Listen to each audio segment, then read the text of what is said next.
Something was wrong. I stared at the pills in my hand, my heart racing. The shape was slightly different, the color a shade lighter than usual. After taking the same medication for my chronic condition for 5 years, I knew exactly what my pills should look like. "Mom," I called out, my voice shaking. "There's something wrong with my medication."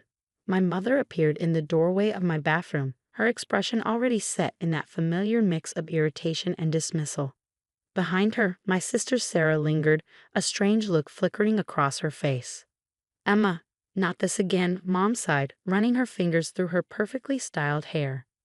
"You're being dramatic. Those are your regular pills from the same pharmacy we've always used." I shook my head, holding out the pills. "No, look at them. They're different. Someone's tampered with them." Sarah stepped forward, her voice dripping with concern that didn't quite reach her eyes. You're paranoid. Why would anyone mess with your medication? Maybe you're just stressed about your promotion." The promotion. Of course she'd bring that up. At 26, I'd just been made head pharmacist at Memorial Hospital, beating out Sarah's fiancé Mark for the position.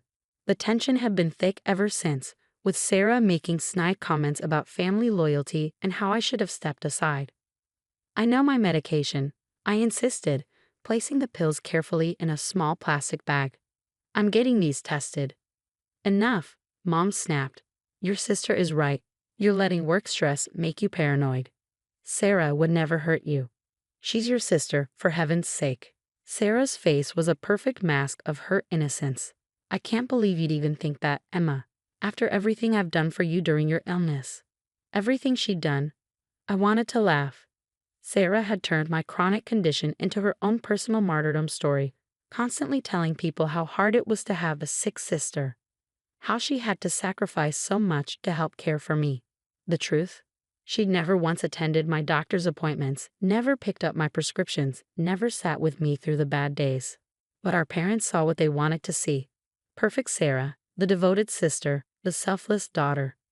Sarah, who'd followed Mom into real estate, who wore the right clothes, said the right things, and never caused any waves. "I'm getting these tested," I repeated, firmer this time.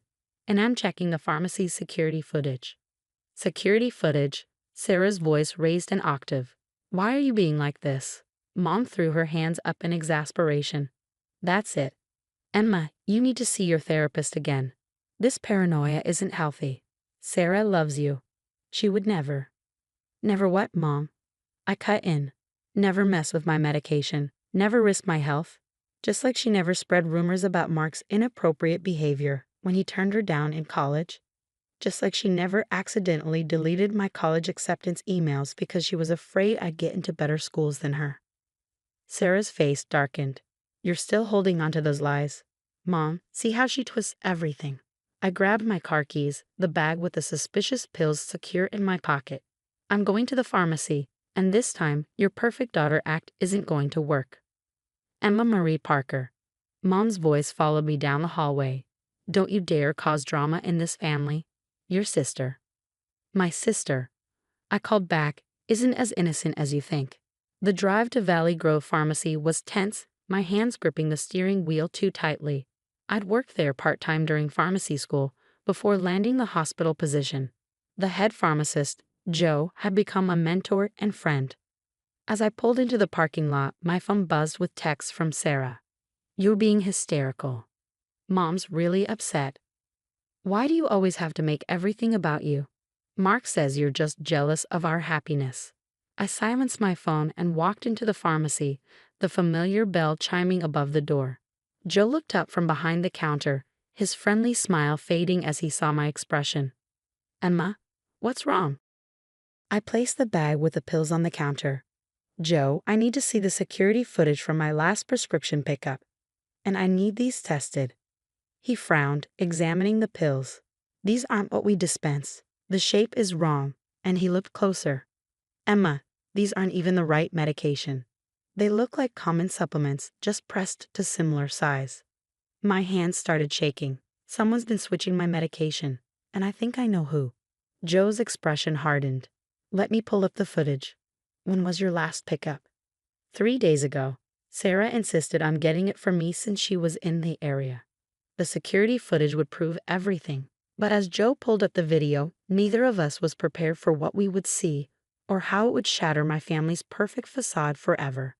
The security footage was crystal clear. Joe and I watched in silence as Sarah entered the pharmacy 3 days ago, her designer handbag swinging casually. She picked up my prescription, but instead of leaving, she moved to a quiet corner near the vitamin aisle. There, thinking no one was watching, she opened my prescription bottle and began methodically replacing my medications with what looked like over-the-counter supplements. "My God," Joe whispered, pausing the footage. "Emma, this is serious. She could have killed you." I felt numb. Even though I'd suspected it, seeing the proof was devastating. Joe fast-forwarded through more footage, showing Sarah making similar switches over the past month. "She's been doing this for weeks," he said, his voice tight with anger. "I'm calling the police." "Wait," I said, though everything in me screamed for justice. "I need copies of this footage first. My parents, they need to see this." Joe nodded grimly. "I'll have to report this regardless. Tampering with prescription medication is a felony. But I'll give you 24 hours. As I drove home, the USB with the footage felt heavy in my pocket. My phone had exploded with messages from my family. "Mom, your accusations are tearing this family apart." "Dad, come home now. We need to discuss your behavior." "Sarah, I'm really worried about your mental state, sis. Maybe we should consider inpatient care." That last message made my blood boil. Of course Sarah would try to paint me as mentally unstable. She'd been laying that groundwork for years, subtly suggesting to our parents that my chronic condition had affected my mind. I pulled into our driveway, noticing Sarah's car already there. Perfect. Everyone would be present for this revelation. Walking into the living room, I found them waiting, Mom and Dad on the couch, Sarah perched elegantly in the armchair, all wearing expressions of concerned disappointment. "Emma," Mom began, her voice dripping with forced patience, "we've been talking, and we're worried about—" "Save it," I interrupted, pulling out my laptop. "There's something you need to see." Sarah stood up, suddenly alert. "More paranoid accusations? Emma, you need help." "Sit down, Sarah." My voice was steel. "You'll want to be sitting for this." I connected the USB and turned the laptop so they could all see. The footage began to play. The room fell silent except for the soft audio from the security video. We watched Sarah enter the pharmacy, watched her methodically switch my medications. I played multiple clips showing different dates, different instances of the same calculated tampering. Mom's face had gone pale. Dad sat frozen, his coffee cup halfway to his mouth. Sarah's perfect mask finally cracked. That's not what it looks like," she stammered. I was trying to help. Those medications are too strong. I was replacing them with natural alternatives." "Natural alternatives?" I laughed bitterly. "I could have died, Sarah. My condition isn't something you can treat with vitamins." "Sarah," Dad's voice was barely a whisper, "tell me you didn't." "Of course she did," I said. "And this isn't the first time she's tried to hurt me. But it is the last." Mom finally found her voice. There must be some explanation. "Sarah would never." "Stop it, Mom," I shouted, years of frustration boiling over. "Stop defending her. The proof is right in front of you. Your perfect daughter could have killed me and you're still trying to make excuses." Sarah's face suddenly changed, her expression turning ugly. "You took everything from me," she spat. "That promotion was supposed to be Mark's. We had plans, a future mapped out, and you ruined it. You've always been the sick one. The one everyone had to worry about, the one who got all the attention." The room fell silent again, but this time it was heavy with the weight of Sarah's confession. "Attention," I repeated quietly. "You think I wanted this condition? Wanted to spend my life managing medications and doctor's appointments. And I earned that promotion, Sarah. My illness didn't get me that job. My hard work did." Dad stood up slowly, his face ashen. "I've called the police," he said, his phone still in his hand. "They're on their way." "Daddy, no." Sarah jumped up, but Mom's hand shot out, grabbing her arm. "Don't," Mom said, her voice breaking. "Don't make this worse."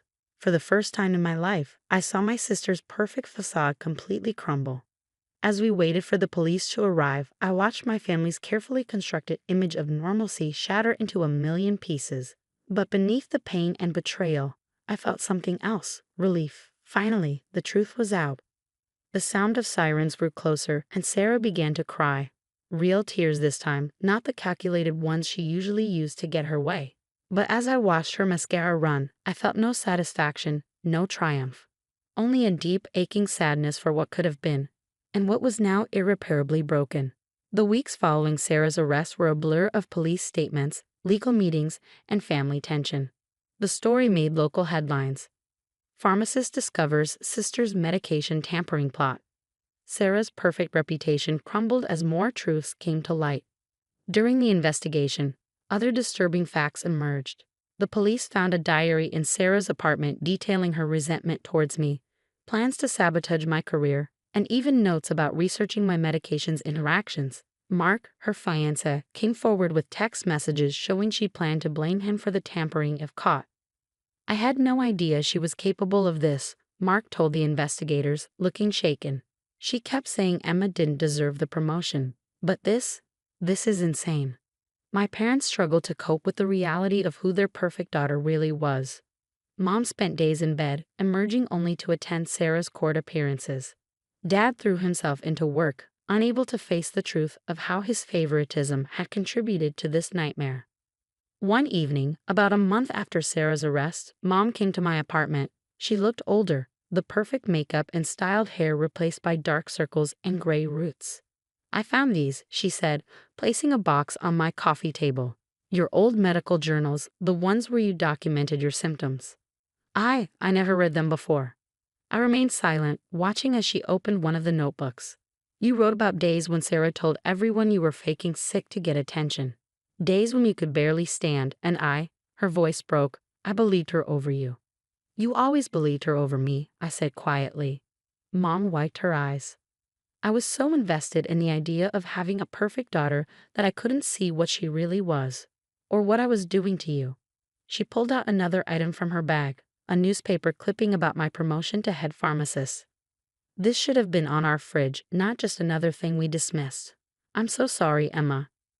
It wasn't enough to erase years of hurt, but it was a start.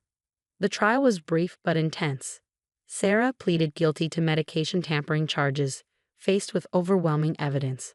Her lawyer tried to paint a picture of a stressed young woman who made a mistake, but the judge wasn't swayed. "The premeditated nature of these actions shows a disturbing pattern of behavior," the judge declared. "This wasn't a mistake. It was a calculated attempt to harm someone who trusted you." Sarah was sentenced to 5 years in prison with mandatory psychiatric evaluation. As they led her away, she turned to look at me one last time. The perfect mask was gone, replaced by something raw and broken. "I'm sorry," she whispered, but I couldn't tell if she was sorry for what she'd done or sorry she got caught. Life gradually found a new rhythm. The hospital board, after reviewing the case, offered me an expanded role overseeing pharmacy safety protocols. I used my experience to implement new security measures for prescription handling. Dad started attending therapy, finally confronting his role in enabling Sarah's behavior. One session, he asked me to join him. "I failed you," he admitted, his voice rough with emotion. "I was so busy defending Sarah that I never defended you. Not when you were sick, not when you needed me. I don't expect forgiveness, but I want you to know I see it now." My parents sold their house, too haunted by memories of family dinners where Sarah held court while I sat quietly managing my symptoms. They bought a smaller place, and slowly we began building a different kind of relationship, one based on truth rather than appearances. Joe, my mentor from Valley Grove Pharmacy, became a regular dinner guest, filling the role of supportive family member that Sarah never truly occupied. He helped me establish a support group for people affected by medication tampering, turning our experience into something that could help others. A year after Sarah's sentencing, I received a letter from her. The perfect handwriting was the same, but the words were different. "I spent my whole life competing with you," she wrote, "trying to be the perfect daughter because I thought that's what would make them love me more. I couldn't stand that you succeeded despite your illness, while I needed to tear you down to feel special. I'm working with my therapist now, trying to understand why I became this person.